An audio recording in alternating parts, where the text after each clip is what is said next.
What is up, everyone, and welcome back to our YouTube channel, Quirkless Gaming, where we don't have quirks of our own, but that doesn't stop us from going plus ultra.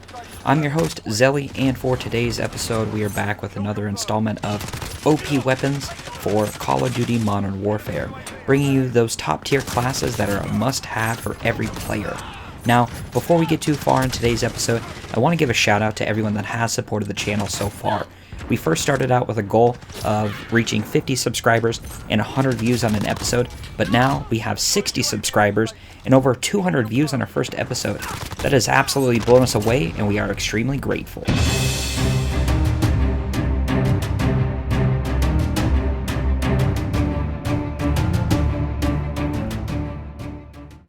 As usual, before this episode kicks off, if you are new to the channel, go ahead and slap that subscribe button and click the bell icon.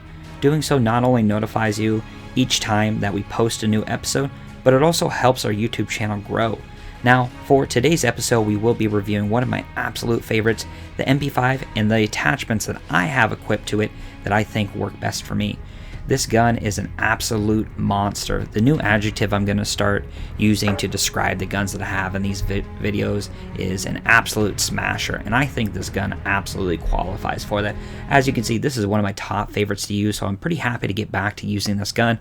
You know, I've tried other guns like the MP7, which I love, the M4, which I'll do some reviews on later, and other stuff like the shotguns, but this is my all-around favorite gun. You know, you start out with it at the beginning in those 5 classes they have picked for you, so that was the one I always went with, and then as soon as you get to start customizing the guns, that is one that I knew I had to have as my main weapon, and, you know, since I've chosen that, I've never looked back.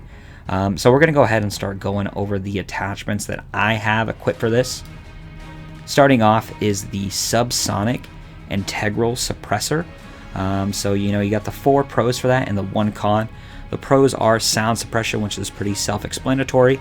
It's going to suppress the sound coming out from the gun, so not only are they they won't hear it in the game, they won't see that red marker on the HUD, the heads-up display, letting them know where you're at, which I never thought was a big deal for me.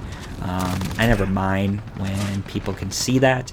I'm not trying to play super sneaky when I'm running around these maps, so if somebody can see that and in their mind they're saying, hey, an enemy's over here, I'm going to try to go over there and, you know, kill him, shoot him.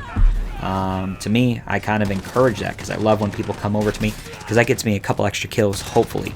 The second one is no visible tracers, so when you're firing, people aren't able to see the tracers for the bullets where the bullets are traveling to. Kind of an extra thing to help play that sneaky route. Aim down sight speed is increased, so how quickly you're able to aim down that weapon, especially if you're running around and stuff, which is super helpful when you're trying to get the jump on people. Bullet velocity.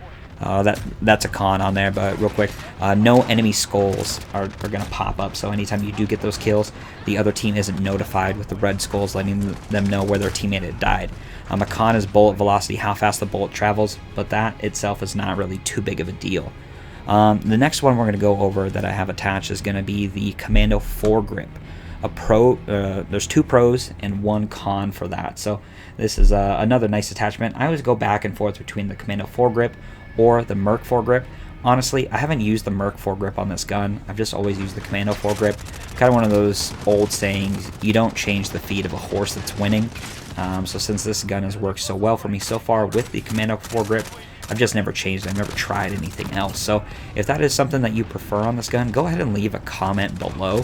Let me know why you prefer it, and I'd be more than happy to check it out and see if I would, you know, switch my personal stance on there. But for now, this is the one that I'm using.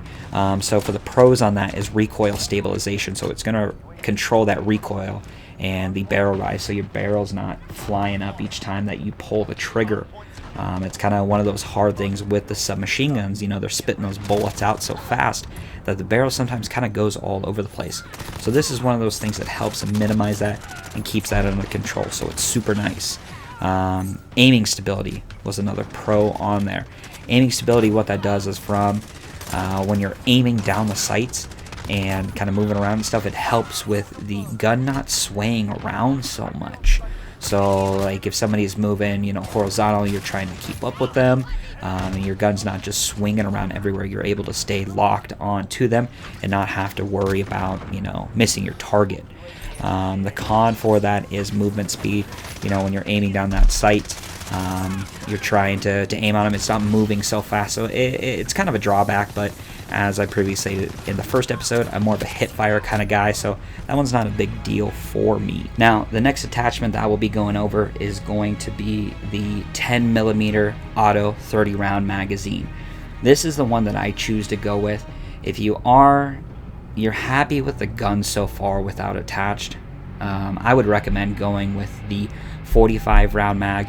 It's always nice having those extra bullets in the gun when you do get into those 2-on-1, 3-on-1 situations where you have a lot of targets you need to shoot and you're not having to reload as much.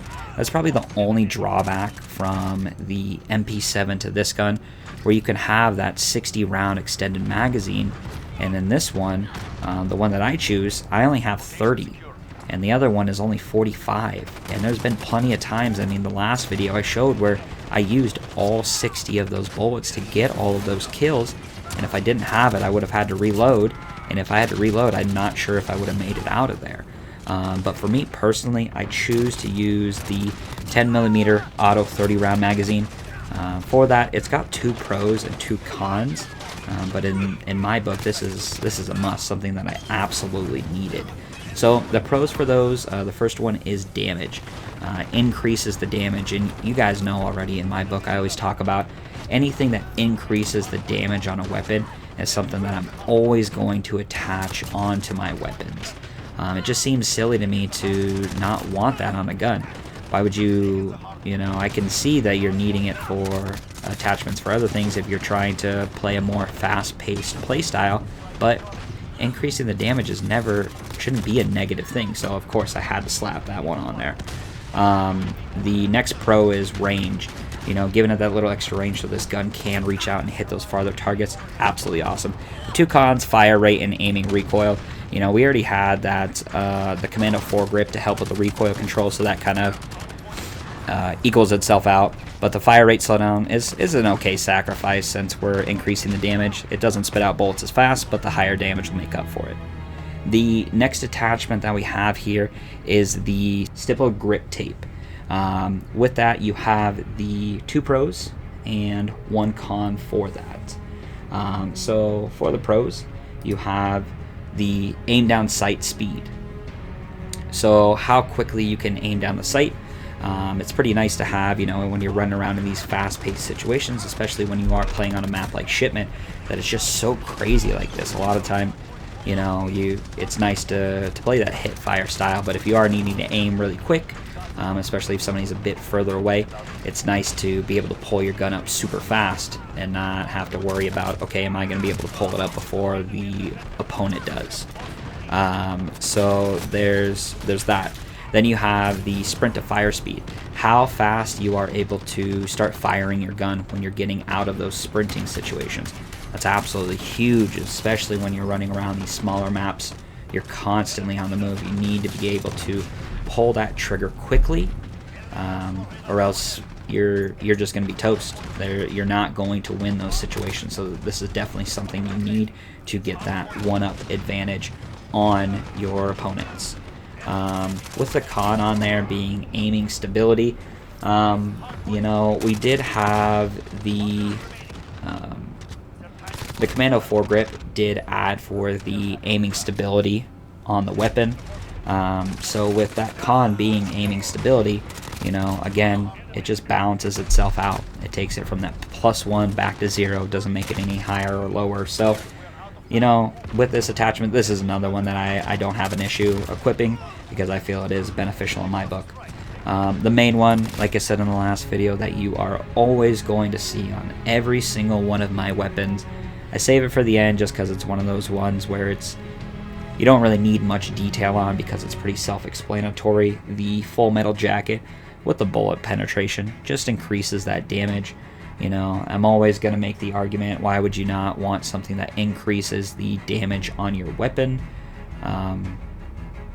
You know, I feel that's something you should want, a stronger, more powerful weapon, so when you get into those situations where you're in those firefights, you having the stronger weapon, and in this case with a submachine gun that already spits the bullets out quick enough, you now have a gun that's super quick on the fire rate, as well as high in damage.